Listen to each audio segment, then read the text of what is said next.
a história de Elias e os profetas, né, de Baal e de Ázera é uma das histórias mais interessantes, né, da palavra de Deus. Eu quero ler aqui no versículo 21 do capítulo 16, aliás 18, que diz assim: até quando cocheareis entre dois pensamentos?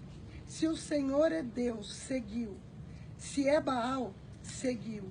Porém, o povo nada lhe respondeu. Até aqui.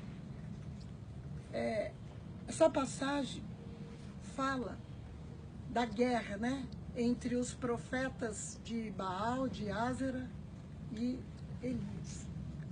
A palavra de Deus aqui nos fala como o nosso Deus, ele é maravilhoso. Aqui prova que ele é o Deus de Israel, que ele é o único Deus que responde por fogo.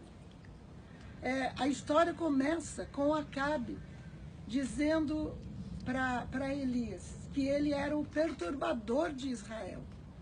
E na verdade, ele não era o perturbador, né? O perturbador era Acabe e a sua esposa, Jezabel.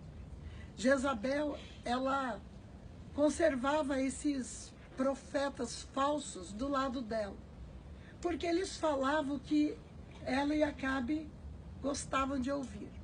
Porque quando Deus usa um profeta para falar conosco, ele usa o profeta para nos exortar, para nos corrigir, muitas vezes para falar também coisas boas para nós. E nós aceitamos quando é uma correção, quando é uma exortação, porque nós sabemos que Deus, ele é um pai, e o pai corrige o filho que ele ama. Então a gente vê aqui que Jezabel, ela não aceitava o profeta Elias, porque ele falava a verdade. Ele dizia aquilo que era real, aquilo que era verdadeiro, e ela não aceitava. Ela mantinha ali os profetas de Baal, os profetas de Ázera, porque eles falavam o que ela queria ouvir. E é claro, ela dava o café da manhã para eles, ela dava o almoço, ela dava tudo para eles. Então, para agradar ela, eles falavam que ela queria ouvir o que o rei Acabe queria ouvir. E de repente vem Elias, desafiando ali aqueles profetas, para provar que ele era o verdadeiro profeta, para provar que o Deus que ele servia era o verdadeiro Deus. E ele então desafia ali os profetas de Baal, para que eles oferecessem ali um novilho, cada um para o seu Deus. E o Deus que respondesse por fogo, esse seria o verdadeiro Deus.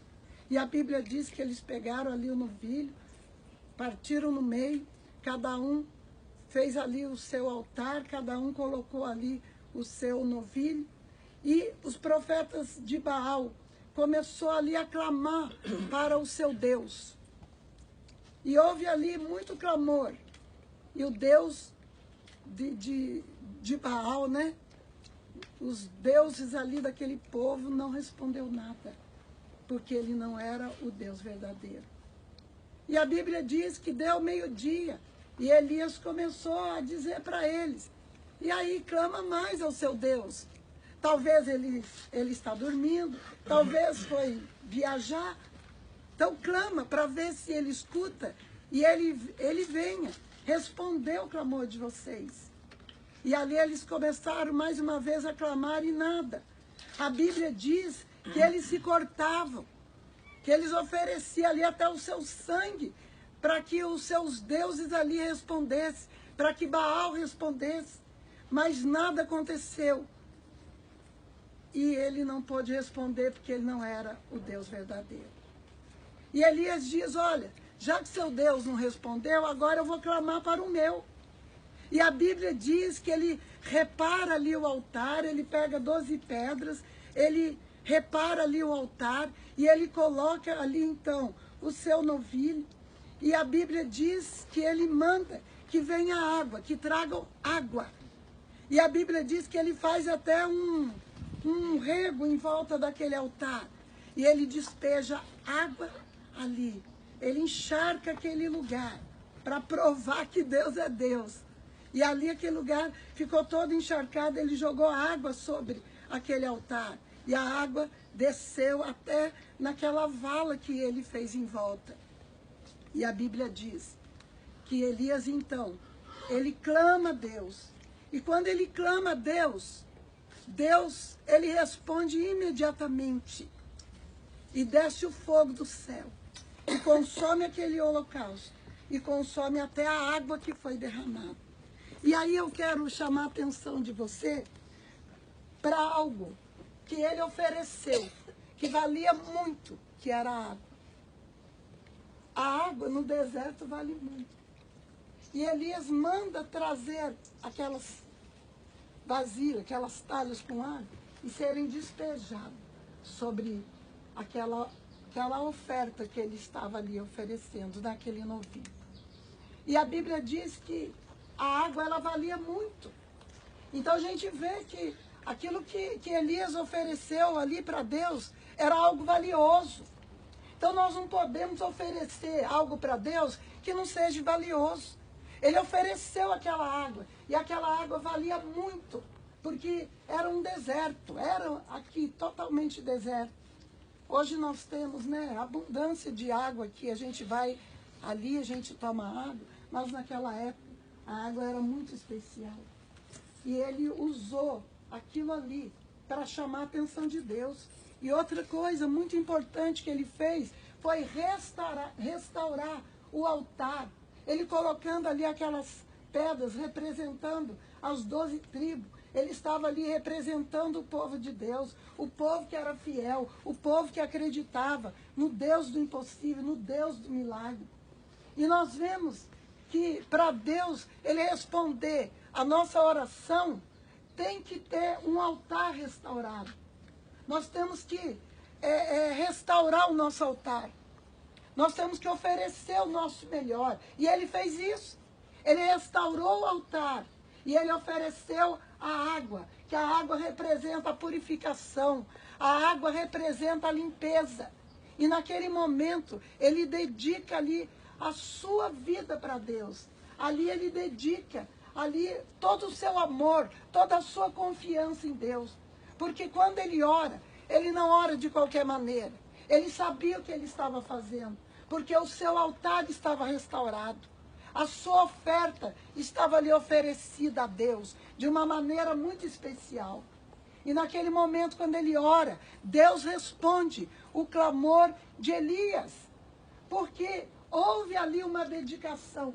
Se nós queremos que Deus responda o nosso clamor, primeira coisa que nós temos que fazer é consertar o nosso altar, que muitas vezes está destruído como estava ali. E Elias restaurou. Ele consertou ali o altar primeiro, para depois Deus responder. Então, para Deus responder a tua oração, a nossa oração, primeiro nós temos que consertar o nosso altar. Nós temos que colocar tudo no lugar, como ele fez. Ele colocou ali as 12 pedras, representando as 12 tribos. Ele consertou um altar que estava quebrado diante de Deus, porque havia muita idolatria no meio do povo. O povo havia se contaminado com outros altares. O povo havia se contaminado com outros deuses pagãos. E ali naquele momento, ele conserta o altar diante de Deus. E ele oferece o melhor, o mais precioso que tinha naquela época, que era a água. E ali naquele momento, então Deus recebe aquele altar consertado. Deus recebe aquela água que foi oferecida ali. E Deus então, ele responde com fogo. Cai fogo do céu. E todos aqueles 450 profetas de Baal e de Aser que estavam lá, eles viram que o Deus verdadeiro era o Deus de Elias.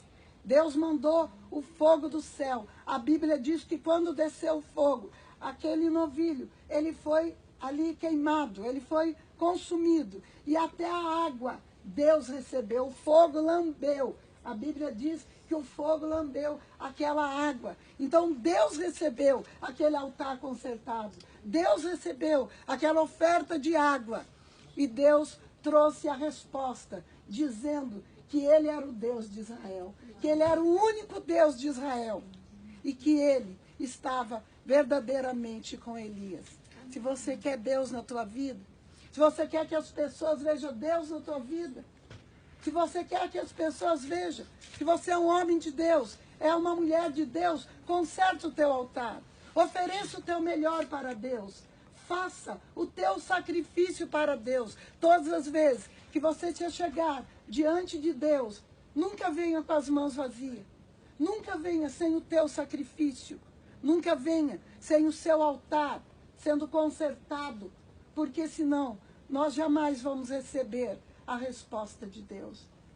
E a fúria veio muito grande sobre Elias, porque quando nós somos reconhecidos que somos mulheres de Deus, que somos homens de Deus, a fúria do inimigo, ela vem muito forte sobre a nossa vida.